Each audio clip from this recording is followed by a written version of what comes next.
So write an equation for the perpendicular bisector. Do you remember what that is? We'll go through it. That's a line, remember, that cuts something in half. You do not need a diagram here, all right? I'm just going to do it in red. 5, 4 and negative 1, 6. So where are these numbers? Negative 1, 6 might be about here. And 5, 4 is going to be about here. A diagram does help with this one. If you're just finding a simple midpoint, you won't need a diagram, but it's good to be able to visualize what's happening here, okay? Write an equation for the perpendicular bisector. So what is a perpendicular bisector? And what is a midpoint? Well, we've got these 2 points here. We're going to draw a line connecting the two, a straight line. What we're looking for is a line that cuts this line exactly in half and is perpendicular to it. So if I'm going to draw the perpendicular bisector, it will look like this. This is the perpendicular bisector. It cuts it in half. How can I show that on the diagram? Put these little notches. It cuts it in half. And how do I show that it cuts it at a right angle, that it cuts it perpendicularly? Right, put your little box there that signifies that it's 90 degrees. So we are looking for the equation of this blue line here. What is it? So in other words, y equals, it's a line, so it's going to look like mx plus b. And we're going to find out what m is and find out what b is. How do we start with this? Well, we're going to get this point here first, this point here. I'm going to call it capital M because that is the midpoint. It's the point right in the middle. How do I get the midpoint? Well, the formula for midpoint is m. It's right in the middle of the two x values. So if I've got one x value, minus 1 and 5, what's the number right in between minus 1 and 5? What we do is we find the average of the two x values. Again, this is x1, y1, x2, y2, same as the distance formula before. And the y value of the midpoint, y1 plus y2 over 2. The average of the two y values, or the mean. And that is the midpoint formula.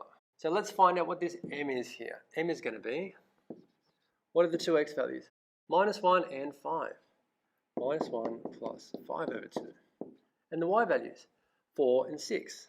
4 plus 6 over 2. Which is m 4 over 2 and 10 over 2.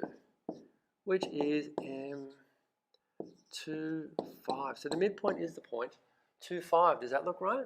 Looks pretty good. Yeah, so we've got 4, 6, 5. Yeah, so m is going to be the point 2, 5. So we now have a point on that perpendicular bisector. Still not getting any closer to finding m and b here. Can I get the slope of this line somehow? Yes, I can get the slope of that line, right? So if I know the slope of one line, can I easily find the perpendicular slope? Yes, I can. So what is the slope of the, what do we call that, a segment? Segment AB? We're going to use our other formula, y2 minus y1 over x2 minus x1, our slope formula. And we're just still using these points. So y2 minus y1, 6 minus 4 over minus 1 minus 5. Before we continue, will we get a negative slope or a positive slope? Is that a positive or a negative slope? Remember, if it's going downhill, that's negative. We should get a negative number here. 2 over minus 6.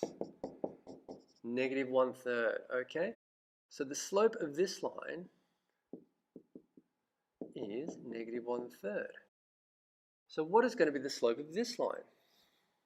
We'll just call it m. If I've got a slope of negative 1/3, what's the perpendicular slope? We turn this upside down and we change it from minus to plus. So it's going to be plus 3 over 1, or simply 3. Okay, so now we have everything we need. We're going to find the equation of that perpendicular bisector. So let's do it. Y equals mx plus b. Y equals m. We know what m is. It's 3. All we need now is to find the b value. So what we do now is we use this point on the line. So we're going to substitute that in. I'm going to put in point m. 2, 5. X is 2, y is 5. 5 equals 3 times 2 plus b. 5 equals 6 plus b, so b is negative 1. So our final answer, we've got it now. Y equals, we're just going to update this equation. All right, we have m, we need b, we found b, so it is 3x minus 1. And interestingly enough, that would mean that this line is going to cut at, this is our b value down here, -1, which looks right, it's negative like what we got. Okay, so that is how we find the equation of a perpendicular bisector.